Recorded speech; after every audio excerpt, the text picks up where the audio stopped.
Hey everybody, it's Robert Phoenix. How are we today? It is 9:01 a.m. and we're broadcasting to you live from Fredericksburg. And of course, the great experiment, the great migration, the great diaspora from YouTube continues. Let me get into my website and just do a little chat activation so that we are all more or less hanging out together here. So let me get in to the actual report itself. Let's see what we got here. There's chats. And I'm in the general chat today. Here we go. Hey, hey, here, hey, hey, hey, hey, hey, hey, hey, my. There it is. So we've got the general chat, and we have YouTube.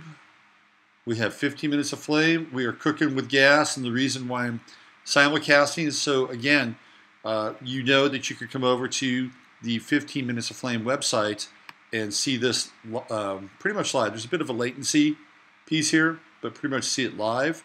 And this is the model moving forward. I'll do a few of these simulcasts just to make sure that you guys actually know where to go. That's 15 minutes of flame. That's 15 minutes flame.com. Just like the YouTube channel. It is the website that represents the YouTube channel. I've had it around for a while, and at some point in time envisioned it to play a role that it's playing right now, which is to actually host these streams.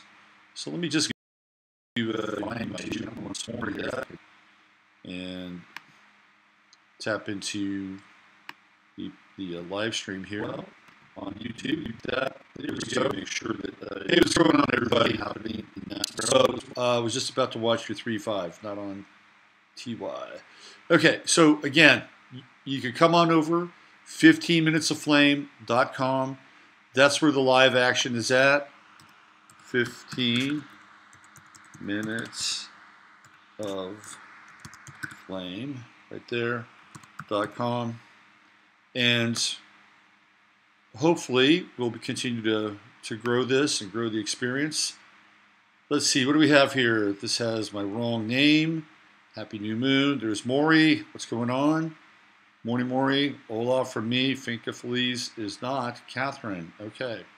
I'm not sure what to say about that. What else we have? We got Solara. She's in. Let's see, Sophia Ray. The not secure in red is still on.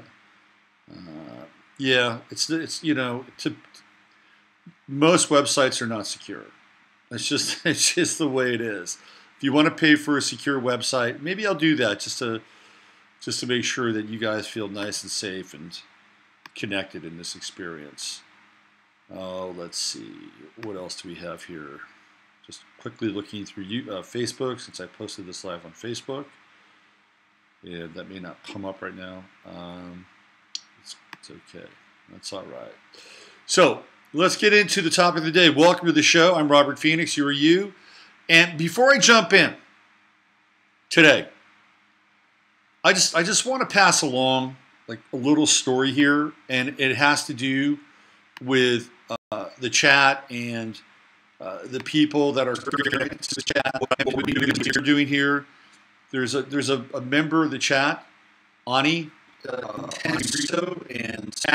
she got into a pretty last week, and I found this out by going through the chat and looking at the messages, and then I talked to her on Facebook, and we had a brief conversation about that, and I was really struck by how caring everybody in the chat room was for her, and you know, if this is a model for where we're all going, the kind of communal connection. And I know that, look, I know that there are other chat rooms out there. Trust me, I've cruised YouTube, I've cruised the internet. You know, I've been over to Nathan's chat, which is a little crazy, but there seems to be, you know, more of a coherent kind of model or coherent kind of community that's building there. I've been to dark journalists streams. There seems to be a community there. People are recognizing, hello, what's going on, what's happening. I've been over to Blackstone Intelligence and I've seen his streams. Hello, hello, what's happening? Some of the same things are happening off planet. And to me, this is really heartening because these environments are opening up and setting up areas where people can connect in all these disparate places from all over the world in many cases. So I'm very, I'm thrilled to see this happen. And perhaps it is a precursor to another kind of connection or another, we're redefining what community is. And there's a reason why I call my other channel the 11th house, because that's where we're theoretically headed. It's either going to be a light version or a dark version or an intermingling of both for a while, which will be, really quite something to witness.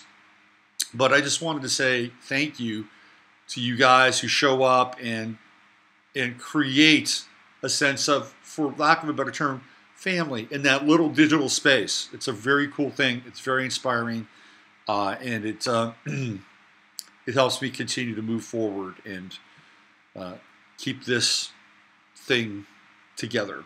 Okay, so whatever I can do to facilitate that, I think it's great.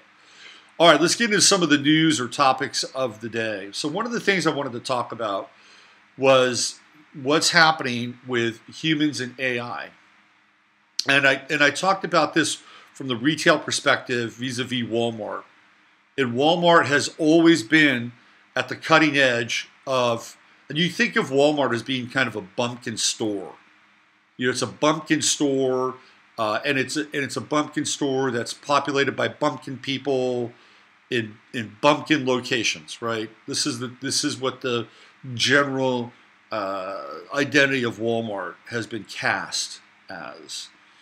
Not true, because as I kind of laid it out in, I think it was yesterday, I think it might have been yesterday or the day before, I talked about how the inception of Walmart was connected to Ross Perot's just-in-time software. It was a groundbreaking, retail-changing idea where the warehouse connected to the store became eliminated. Whatever your feelings of the box lot stores are, that we use them, whether they're Home Depot or Lowe's or Walmart or Sam's Club or even Costco for that matter. Costco is really the sort of the, I love Costco, by the way. I love going there. It's my happy place, all right? So Costco is the blood and guts, and it is the rivets and the bolts of an actual warehouse that is doing double time as a store. Because you've got, oh, look who's here. The orange one has decided he wants to get in on today's stream. What's going on, J-Man? He's down below. Yeah. So anyway, Walmart is similar, except you don't get the girders and the racks and the pallets and the stacks, which is what Costco is known for. It's more of a retail space that is incorporated the warehouse function. And Costco is a warehouse space that is incorporating the retail function. So they're similar models, but it's a different kind of look and feel. And of course, Walmart has its own version of that with Sam's Club. But keep in mind, Walmart was the game changer when it came to retail in terms of having their products connected with barcodes, connected with sales, so that they can bring the product in before it actually runs out on the shelf. That was theoretically the beauty, right, of Walmart. Whether you like it or not, it was a game changer, and it certainly impacted a lot of mom and pop stores, and it's part of the evolution which ultimately leads to Amazon. Okay. Now the other thing that Walmart is now doing is they are reducing their workforce. And I was in Walmart the other night buying some lightning cables for my cell phone. And again, they've got this thing so mapped out and plotted out. So if you want to check out now at Walmart, which like if you go through the store, you do your little rat maze thing, and then you get to the front, and they used to have like an aisle straight down all the way across all the registers, okay? all the rest. So you could just go right down that aisle, and they had things on end caps that were there to grab your attention, maybe get a last minute purchase. They had things on the other side as well. So not only were you like navigating towards a check stand, but they were bombarding you with last moment retail choices. Well, what they've done now is they've blocked that aisle off. It's like the United States can't build a wall, but Walmart can. And so when you go down that aisle, you don't go down that aisle anymore. They're redirecting you to the self-checkout, which I refuse to use, by the way. So that's one thing. They're like stopping you because, again, theoretically, you would start maybe somewhere in grocery. The whole thing is mapped out. It's all psychographically mapped out. They know exactly where people are generally going to go get their food first if they're there for a broad spectrum shopping experience, because it's going to get down to the first and second chakra. It's going to get down into their belly, and they're going to go get their food first. And then after that, they're going to migrate to other parts of the store, right? And then they're going to come back and they're going to come down that aisle. And so they've got this thing figured out. The best, by the way, is IKEA. I mean, IKEA is just like, here's the cheese. You go here, blah, blah, blah, blah, blah, right, all the way to the end. With a little stop at the IKEA cafe. Anyway, the other night, there was like one or two checkers. It was kind of prime time, just one or two. And really what they're encouraging is this automation. Okay, and they've got this thing figured out. And I talked about this before, where they're going to bring in more robotics when they unpack and pack the goods at night. There's another thing which I've talked about before, which Walmart is doing, and that's they're actually working on a patent where when you put your hands on the cart is going to read your autonomic responses around your body and send signals back to these little RFID stations and into their mainframe computer so that they can track your heart rate, your perspiration, your blood pressure, and specifically as you interact with certain goods. This is the level of like technological sophistication that Walmart is trying to integrate into their. And I'm not an advocate for this. I'm just telling you where they're going, and this is like, and they won't be the only place where that'll happen. I guarantee you, other stores will then begin to pick up on this because it's the nature of business, right? Excuse me. So if one business does something, another business says, "Well, they've got an edge here. We've got to compete. We've got to get that edge." And the edge is going to be all this information that they're able to scrape from the endpoint user, and it'll be autonomic biological information. That's how it works. Okay, so essentially, Walmart is moving towards automation. That's what they're moving towards.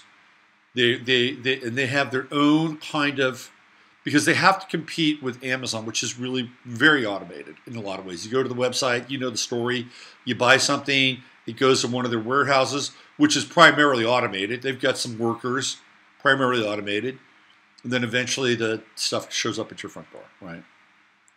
It is the privilege of convenience and being a first worlder. Isn't that great? Anyway, so they have to compete at that level. So if they can't compete online, which they do, they've got their own online space. They need to be able to compete offline and have the offline experience become more automated. Okay, that said, guess who else is getting into automation? Well, it wouldn't surprise you that Whole Foods is getting into automation. But this is a bit of a different twist. Now, Whole Foods has been purchased, as you all know, by Amazon. And instead of automating the workforce, meaning being able to bring AI into it, they're turning the workers into AI. They're creating an automatized workforce. And I'm going to read this story to you, and it has to do with the deception of brick and mortar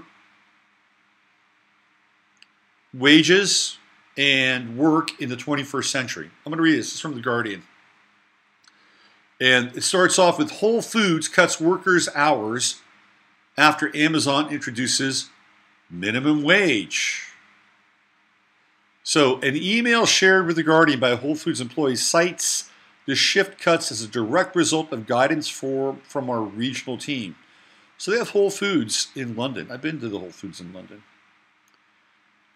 I'm going to read this to you. In response to public pressure and increasing scrutiny over the pay of its warehouse workers, Amazon enacted a $15 minimum wage for all its employees on 1 November, including workers at grocery chain Whole Foods, which it purchased in 2017. They love that $15 minimum wage. They love it. That $15, like, okay, we're going to hit this threshold. And I remember being in Philadelphia a couple of years ago on Martin Luther King's birthday, Martin Luther King Day, right? And I'm sitting there, and what was his birthday? It's Martin Luther King Day, which isn't always connected to his birthday. Anyway, I'm watching this parade, and all the socialists are out there with their $15 minimum wage signs, and that's where the $15 came from. It came up from the streets. It's a talking point. Bernie Sanders has been parroting $15 an hour, et cetera, et cetera. It doesn't matter that a $15 an hour minimum wage job at a place like a small business that's run by a family can absolutely throttle that business. That doesn't matter. We just want to rubber stamp $15 minimum wage. And I was watching the parade. I'm like, you guys are fighting the wrong battle. Your battle should be AI, because your $15 minimum wage job is going to disappear in about 5 to 6 years, 5 to 7 years. Trust me. It's going to happen. They're missing the boat. That's okay. They're programmed. So I'm going to continue to read this. This is what I'm talking about. All Whole Foods employees paid less than $15 an hour saw their wages increase to at least that, while all other team members received an $1 an hour wage increase, and team leaders received a $2 an hour increase. Whoa. But since the wage increase, Whole Food employees have told The Guardian that they've experienced widespread cuts that have reduced scheduled shifts across many stores, often negating wage gains for employees. So what we have here, we have a little bit of a bait and switch. We're going to give you more money, but we're going to take away more hours, okay? So this one guy from Illinois says, my hours went from 30 to 20 a week. So they're meeting their minimum wage requirements, but they're not giving people the same kind of hourly work. Workers interviewed for this story were reluctant to speak on the record for fear of retaliation. The Illinois-based worker explained that once the $15 minimum wage was enacted, part-time employee hours at their store were cut from an average of 30 to 21 hours a week. It's like 9 hours. It's kind of significant. And full-time employees saw average hours reduced from 37.5 hours to 34.5. The worker provided schedules from 1 November to the end of January 2019, showing hours for workers in the department significantly decreased as the department's percentage of the entire store labor budget stayed relatively the same. So they just moved this over here, then this over here, and it looked like they were really improving the quality of their people's lives.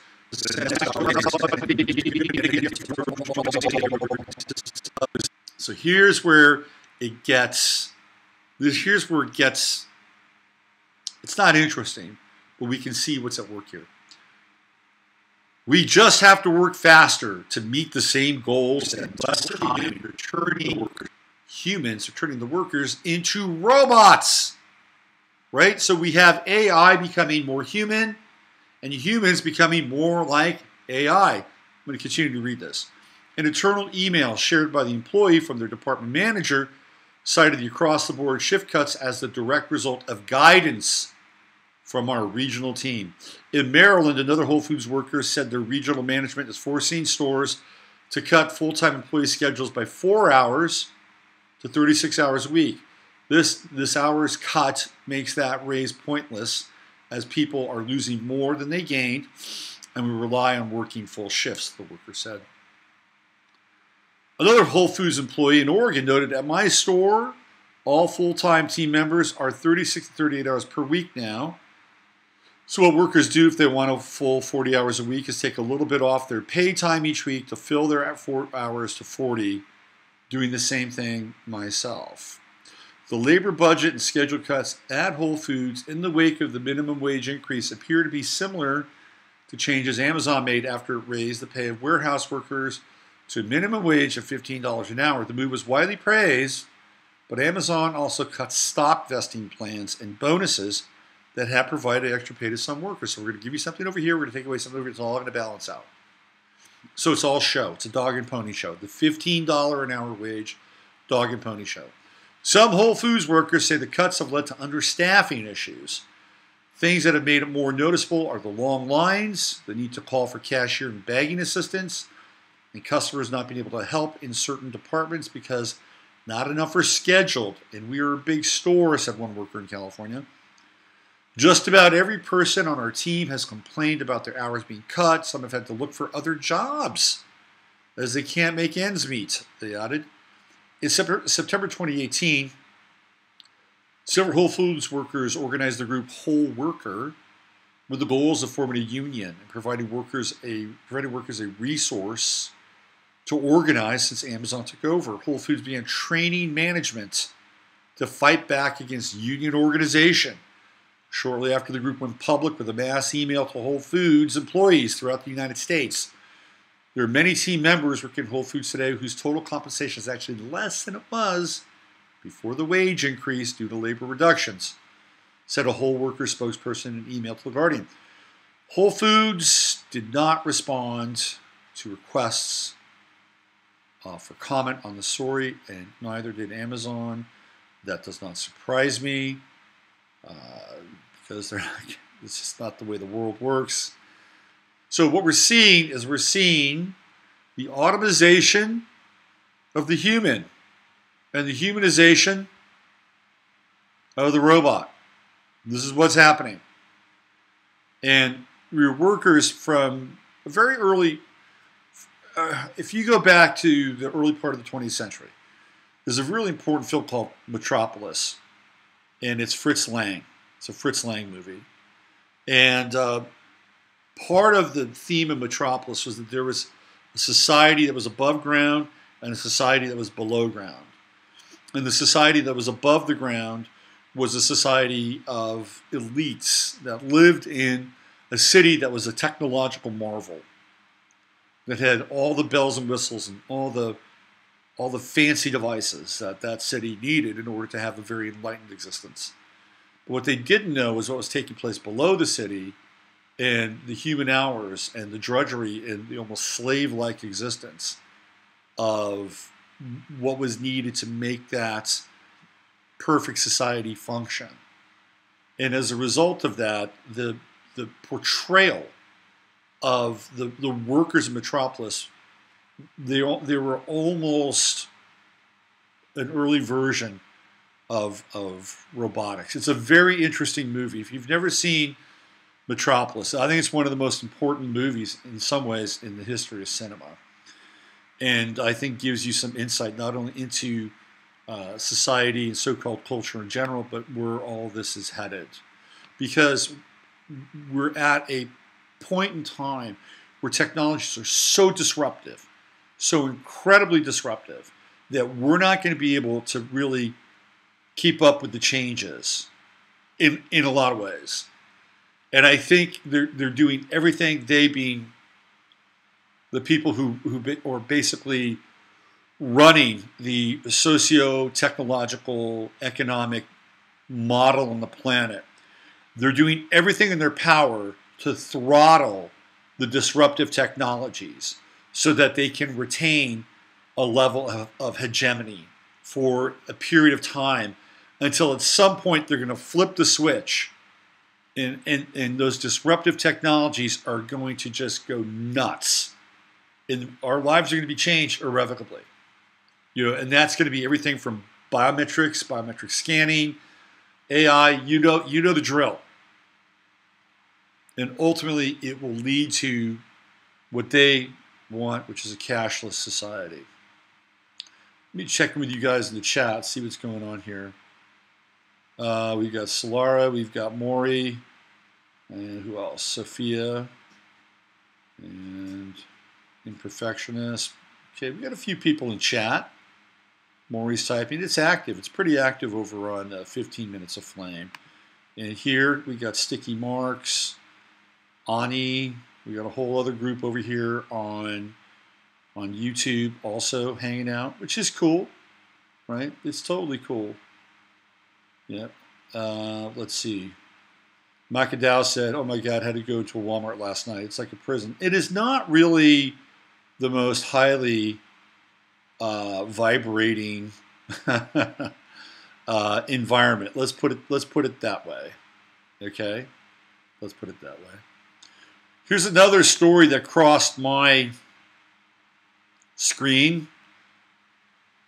So we talk about Venezuela, the failed coup. I told people when we looked at Maduro's chart, that was about what? About a month ago, over on the 11th House Sunday Night Live.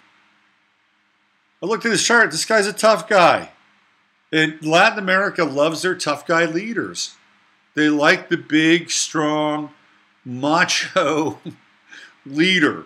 That they resonate with that, right? Because generally speaking, that is a patriarchal culture. It's a patriarchal culture. And I got firsthand insight with that when I was living in California and I went to my neighbor's high school graduation celebration for his son. And I used to go over to his house. I told the story before, he was from Mexico, couldn't keep up with NAFTA, lost his ranch. I used to go over there and hang out, drink a few beers and watch, Mexican TV and talk sports or whatever. He's a good guy, really good guy. So he had a high school graduation for his grandson. I go over there, there's all these people, we're talking, and all of a sudden he taps me on the shoulder. He says, "Come on, let's go." I'm like, "Where we go?" He says, "We eat." I'm like, okay. So it was me, him, and about 4 of the guys. We're all sitting around a table together. And the women are serving us food. We are eating before the women. Okay? Just note that. Pin that. That's a pin. And I thought to myself, this is a patriarchal culture. They're feeding the men first. It's very, very different from my culture. I'm in their house. It's okay. I'll go with it. This is the culture that Maduro is a part of. All right? I'm just laying it out. I'm not saying it's good or bad. I'm just laying it out. So with that in mind, they are going to elevate somebody like Maduro. Look at him. He's sitting there. He's got a blue-collar shirt on, and he's so far resisted and fended off this coup that the United States and Israel, and I think probably the Crown City of London, who are in cahoots. It's like that's the triad. That they tried to pull off. It didn't work. And in fact, Guaido had to leave. Now he's back now. I don't know how he got back in. But when all this shit was going down, Juan Guaido was the Juan Guaido South America tour. Now he's back again. It'll be interesting to see what happens and how this all unfolds. But I got to tell you, after round 1 of the attempted coup, it was Maduro 1, United States, Israel, Crown City of London 0, and they even brought in the old fixer, Elliot Abrams, who has he's got the eyebrows from hell. That guy and his eyebrows, they're scary.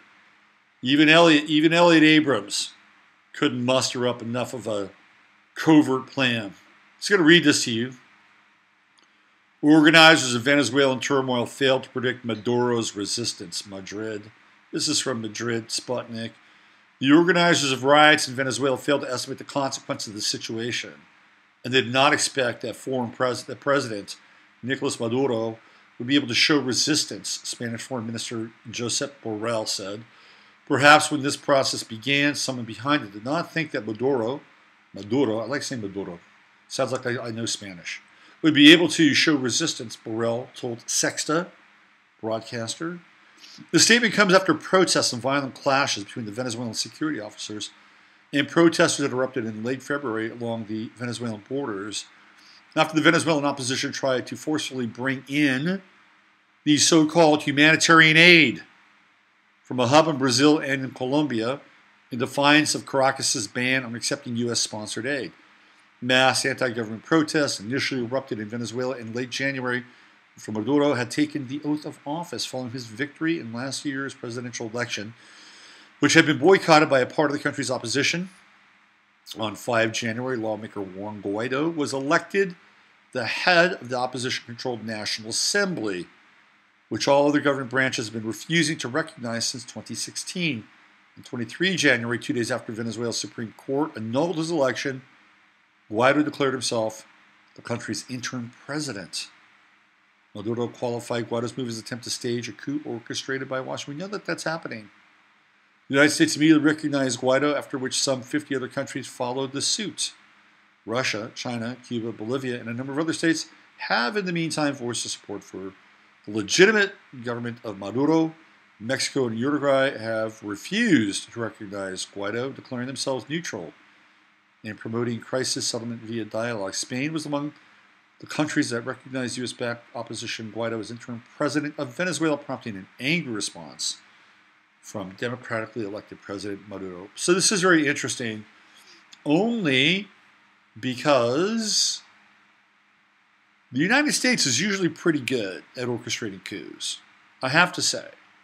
Although they kind of dropped the ball a little bit in Egypt, because they were really trying very hard to get the Muslim Brotherhood to run Egypt. And what happened was that the army took control. So they got out Mubarak, who they wanted to get out. He was an old asset that was probably about due to start leaking, right? Because when these older assets get older, they're less dependable in some ways. You know, I think they have less of a filter. I think that's what happens when we get older. We have less of a filter.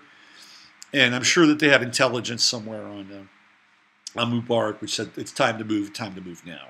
Remember, that was under the Obama administration. It was kind of a big deal. And of course, there was the Muslim Brotherhood waiting in the wings, and then all of a sudden, the army took control of Egypt. So I would say as a coup, it was probably a 50-50 kind of deal.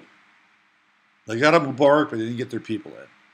But usually, the United States is quite good at coups. But what's happening now is, and I'm not afraid to say this, okay? It doesn't make me less of an American, or it doesn't make me less of somebody who lives in America, who is is connected to this country and this process and this whole thing. Is that the United States loses its mojo in the world? It's just the way it is. I mean, you can clearly see it. The United States is getting pushed back in ways it's never gotten pushed back before. You know, Hungary pushed back on Mike Pompeo. We've got a failed coup, even with the old-time, evil fixer, the craggy Elliot Abrams, the leader of death squads in Central America, right? They brought him in to make this final push across the line and get Maduro out. Now, they're not done in Venezuela, but I don't think Maduro is going anywhere. I think he's firmly entrenched, and this is going to be a stalemate and another operation that is going to cost more money, and it's going to have more friction and more tension in the global arena. But we're seeing now what's taking place is that there are fewer and fewer victories across the global stage. One could look at it and say, well, this is about time. We've had it coming. This is a part of what is the the fourth turning, right? And it kind of is. We're in this cycle of entropic collapse and decay. What we know as the United States, part of the fourth turning is deconstructing, and that's the role that Trump has been playing, for better or worse. And he may not always be fully engaged in this idea that he is involved in tearing down an old high-rise, because that's what builders do. They will tear down a structure, and they will rebuild it. And often the new structure will be better, hopefully. It's what Trump does. And we're in the tearing down phase. Whether it's conscious or unconscious, it's happening. It is happening. And the biggest, I think, challenge, and I've spoken about this before, is demoralization. To look around and say, wow, you know, we've got this clown show running around the planet trying to tell these other countries what to do. And these other countries now are saying, well, you can't tell us what to do. Well, first of all, you know, China over here, well, they're doing pretty good financially. They may not be the United States, but they're doing pretty well financially. And this country over here is doing fairly well, and blah, blah, blah, blah, blah. And we may not have to, you know, curry favor with you. That you're an entity now that we can actually question and debate about your relevance in the global theater. Now, I don't necessarily have a problem with that, because I really feel like we should really be taking care of business here. But we also have lost, I think we've lost the plot in terms of how we're dealing with other countries. You know, diplomacy, I think it should be, you know, I think it should be like the samurai culture. You know, there's an inherent amount of respect, and you don't pull that sword out until you have to use it. When you use it, you go for the kill. And we haven't, that's not what we do here now. And the reason why we don't do it that way is because of the Patriot Act. Once the Patriot Act came into play, it changed everything. It basically abrogated the Constitution, which not many people are truly aware of.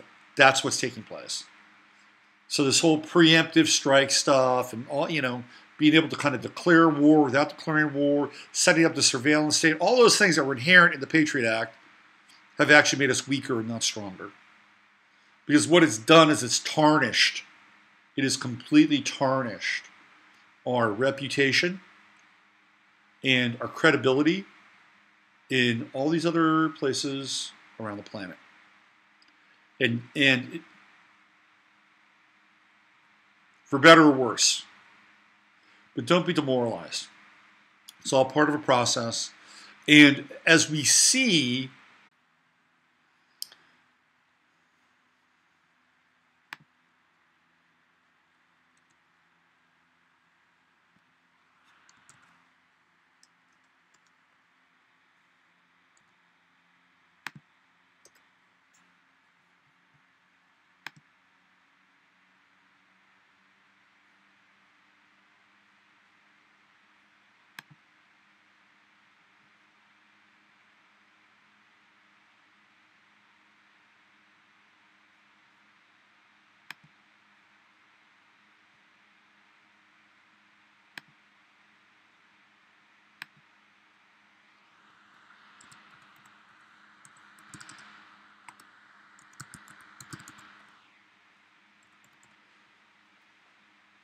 hey, so I'm back, and I had, speaking of, I was talking about systems collapse, and my computer shut down.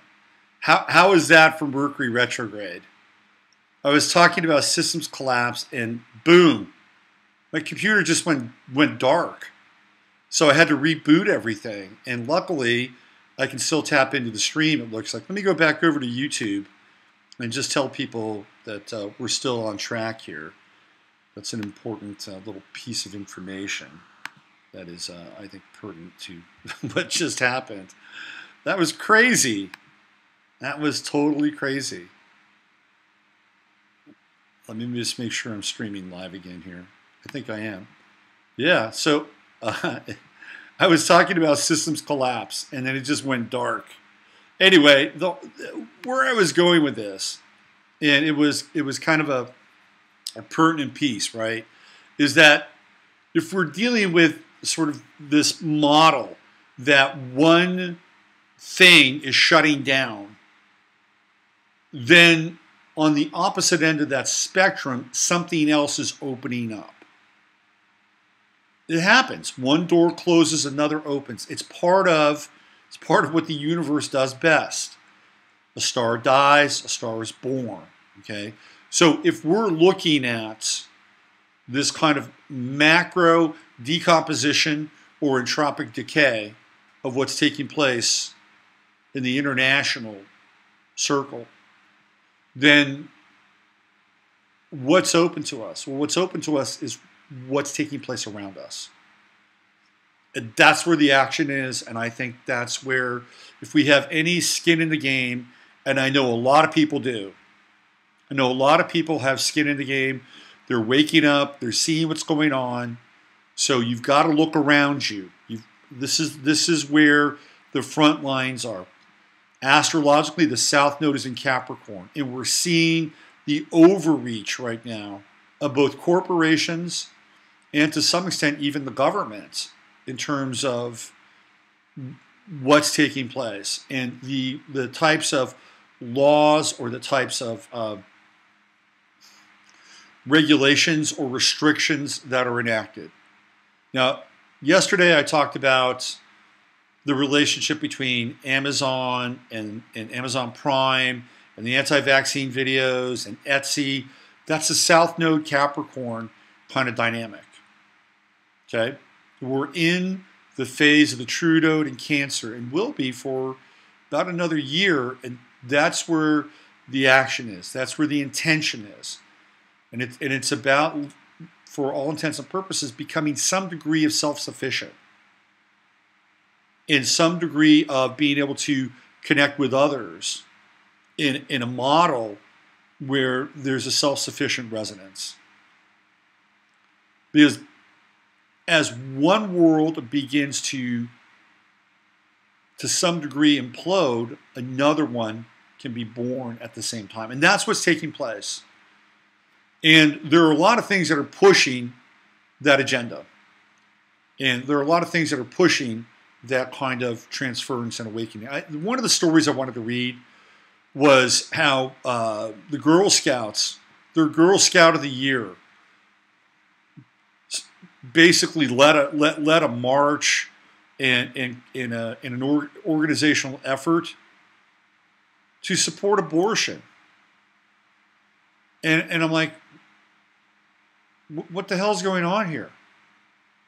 You know, what are the Girl Scouts really attempting to do? And there are still enough people around that have some connection to organic, analog, and traditional values, so that when they see something like that, it becomes kind of repulsive. Now, there are some people who might say, "Oh, that's great. She's great. You know, I support her." And you know, you're probably not watching this video, to be honest with you. But that said, I think what's really interesting is that all of these events and markers are points of awakening.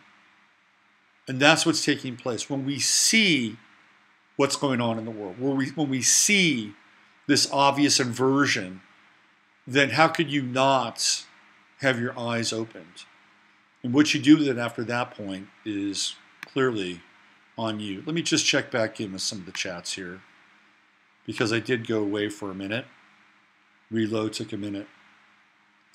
Solara says, shutting the economic control factor down, the Fed would be like shaving the head. Yes, I agree. The Fed is the head. It's the head of the beast. Computer maintenance. Hey, look, sometimes there's a ghost in the machine. Deus ex machina. Right? And it happened this morning. Note to self. Let's see, we have in the YouTube chats. Let's see what else. We had electrical issues since yesterday. Yeah, Finker, please, that'd be great. What is you keep going off? I have to come over here. I don't know what's going on. I'm gonna have to probably redirect the stream. And some, so good on YouTube. No connection, YouTube. Yeah. So we're still broadcasting and still having, because when I see the stream, it's happening just fine. Just fine. Lots of buffering going on. Let's see what else we have. You should play helicopter noise in the background. You look like a pilot. I've always wanted to learn how to fly a helicopter. I think it'd be pretty cool to do, to be honest with you. Okay, it is 9:48 here in South Central Texas, also known as Fredericksburg. Let me just give you a quick update on what's happening with the water effort here. We are going to be meeting with the city manager, the assistant city manager, the secretary, and the lawyer for the city on the 11th.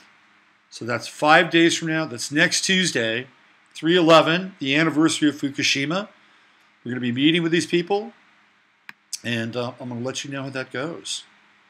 It is a watershed meeting and a watershed opportunity for us. The whole thing with the anti-fluoride stuff is getting very real, and I'll keep you posted. At some point, we may need a little bit more support. We don't know what's going to happen, what kind of shenanigans that they're going to pull. We may have to kind of go deep pocket and hire a lawyer to fend off whatever kind of legalese and language spells they want to cast upon our efforts. So I'll keep you all posted about that. But that's happening on Wednesday or Tuesday of next week, 3/11. Good day, I think. Anyway, let's bring this train into the station today. So what I'm going to do tomorrow, we're going to play around a little bit with the location, and I'm probably going to relocate the studio. I've got Studio A and Studio B. This is Studio A. I might go to Studio B tomorrow because I can plug directly into the internet and not use Wi-Fi. So it'll be where I do the Sunday night show, and at times certainly the Matrix Mash with Emily.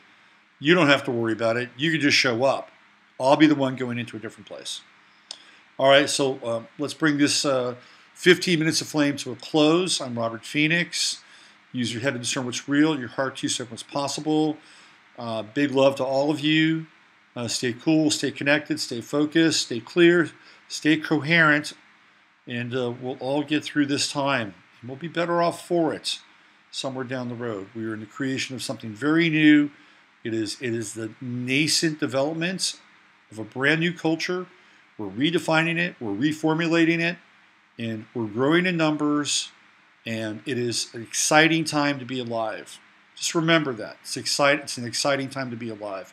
As the old world dies, a new world is going to be born, and it's going to be born with values that are much more coherent and connected to things that we've lost touch with and have been snatched from us because we've been given an alternate reality. And ultimately, we wandered out of the garden. We're returning to the garden, our own version of that. Okay? So hang in there. Do your thing. I'll be back tomorrow. And have a great Ash Wednesday, as it were. All right. Take care for now.